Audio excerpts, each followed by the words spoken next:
When I talk about ethics, I generally like to begin by dealing with the difference between a business and a profession. Uh, with a profession, we are bound by acts of provincial legislation in this country, and that implies that there are expectations that citizens and their representative states have about the profession that go well beyond that of a business.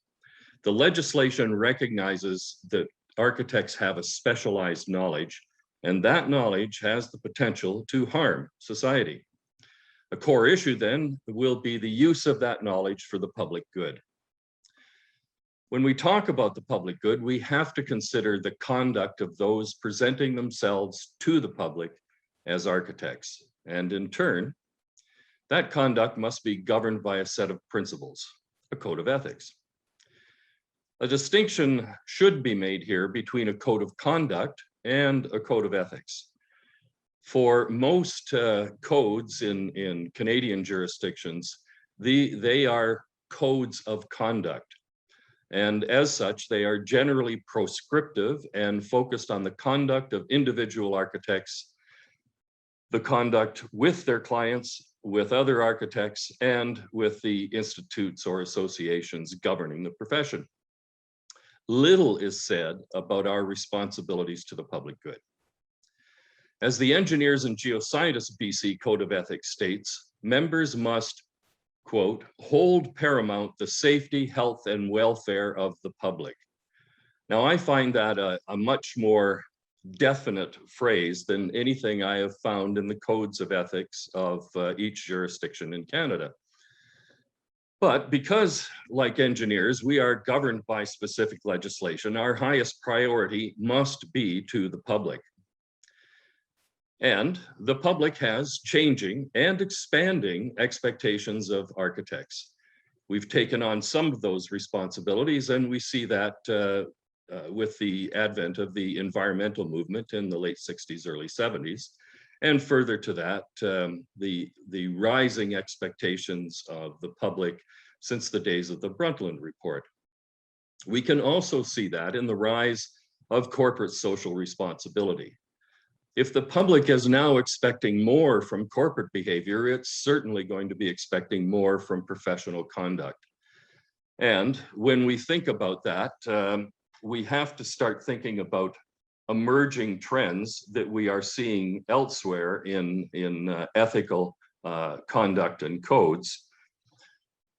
I found three that have concerned me as potential stumbling blocks for architects if they remain unaware of the trajectory of these emerging trends. The first is social clauses in contracts. I first noticed this about 2 decades ago, I guess, in public procurement, mainly in the EU. The public procurement contracts often focused on labor and the support of social enterprises. But I think we can expect this to expand beyond public procurement contracts as the expectations in the private sector and with citizenry rise and include, certainly would have to include, the professions. The second is environmental rights. And here there are 2 areas of concern. The first is the human right to clean air, water, and so on. And certainly this is an issue we have noticed much more now since the rise of COVID and what we're doing to, for example, refit schools for health safety. The second, it has to do with the rights of the environment itself. This can be seen in a recent example from just last month, where the Magpie River in Quebec now has attained a form of personhood and legal rights extending beyond human rights, in that the river itself, the Magpie River, now has rights in much the same way that corporations have rights. This will expand undoubtedly. The third area in emerging trends is in human rights itself. And here I see an intersection between rights and architecture, and this applies both to the process of architecture, and here I'm talking about participatory rights of communities, and to the products of design. For example, our attention to accessibility rights. There are 5 broad areas that I've seen in that intersection between rights and architecture. One is cultural rights, and we have seen examples of that in one that I know of, certainly in Vancouver, is 105 Kiefer. It is well worth looking at that example in the sense of how it is that architects and developers and planning departments are getting a bit blindsided by the vociferous attention paid by the citizenry against developments.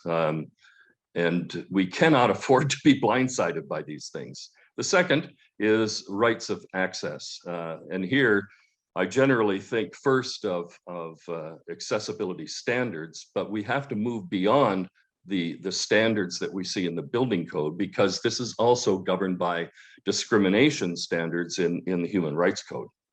The third is in housing rights and how individual architects and the institutions of architecture themselves attend to these rights or fail to attend.